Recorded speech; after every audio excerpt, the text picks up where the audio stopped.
জুলাই সনদের আইনি ভিত্তি ছাড়া 2026 সালে কোনো নির্বাচন হবে না। রাজধানীতে 8 দলের সমাবেশে কথা বলেছেন জামায়াতের আমির ডক্টর শফিকুর রহমান। ঘোষণা দেন লড়াই করে দাবি আদায়ের। মন্তব্য করেন, জনগণের ভাষা না বুঝলে পরিণতি অত্যন্ত খারাপ হবে। বলেন, 8 দল ভদ্রভাবে নিজেদের বক্তব্য তুলে ধরছে, দাবি পূরণে অনড় থাকবে। কর্মসূচিতে ইসলামী আন্দোলনের আমির সৈয়দ রেজাউল করিম বলেন, সনদ ছাড়া ভোট আয়োজনের সুযোগ নেই। হুঁশিয়ারি দেন, নব্য ফ্যাসিস্ট হতে চেষ্টা করলে বিএনপির ঠিকানা হবে বঙ্গোপসাগর। গণভোট সহ 5 দাবিতে অনুষ্ঠিত হয় এ সমাবেশ। অংশ নিতে সকাল থেকেই জড়ো হতে থাকেন নেতাকর্মীরা। জুলাই বিপ্লবকে স্বীকৃতি দিতে হবে। যারা জুলাই বিপ্লব মানবেন না তাদের জন্য 26 সালে কোনো নির্বাচন নাই। 26 নির্বাচন দেখতে হলে আগে জুলাই বিপ্লবের স্বীকৃতি লাগবে।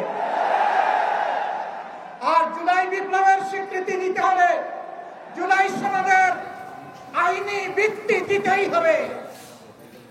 4 গুণ শক্তিশালী এনজাইম ও অধিক ফেনা সমৃদ্ধ অরিক্স সিলভার ওয়াশ মাত্র 70 টাকায়।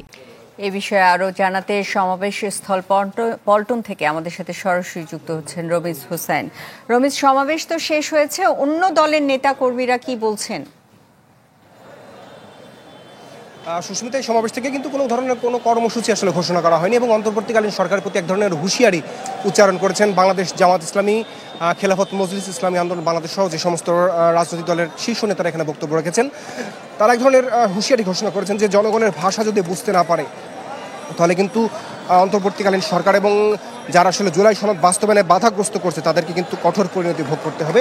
এবং জুলাই সনদের আইনি ভিত্তি ছাড়া ত্রয়োদশ জাতীয় সংসদ নির্বাচনের যে কোনো ভিত্তি থাকবে না, সেটি এখানে যারা বক্তারা ছিলেন তারা কিন্তু তাদের বক্তব্যের মাধ্যমে এটি পরিষ্কার করেছেন এবং তাদের যে দাবি দেওয়া, বিশেষ করে নভেম্বরের মধ্যেই গণভোট আয়োজনের এবং পিআর পদ্ধতিতে জাতীয় নির্বাচন, লেভেল প্লেইং ফিল্ড সহ যে 5 দফা দাবিতে তারা আন্দোলন করে আসছিল, আজকে ছিল তাদের সবশেষ কর্মসূচি। এবং আজকে যেহেতু কোনো কর্মসূচি ঘোষণা করা হয়নি, তারা আসলে সরকারকে একটি সময় বেঁধে দিয়েছেন, যদিও সেটি নির্ধারিত নয়।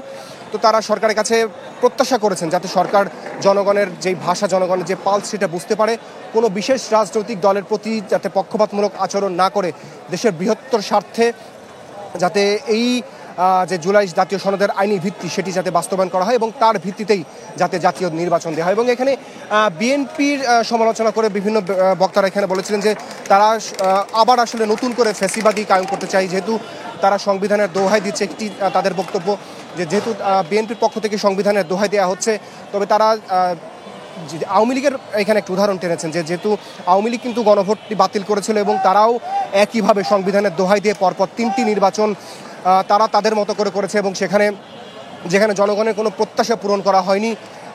এই একইভাবে বিএনপিও একটি ফ্যাসিবাদী কাঠামো দাঁড় করাতে চাচ্ছে এবং তারা দীর্ঘমেয়াদী ক্ষমতা আসতে চাচ্ছে, এই ধরনের কথা আসলে এখান থেকে অভিযোগ এখানে যারা বক্তব্য রেখেছে তারা রেখেছিলেন।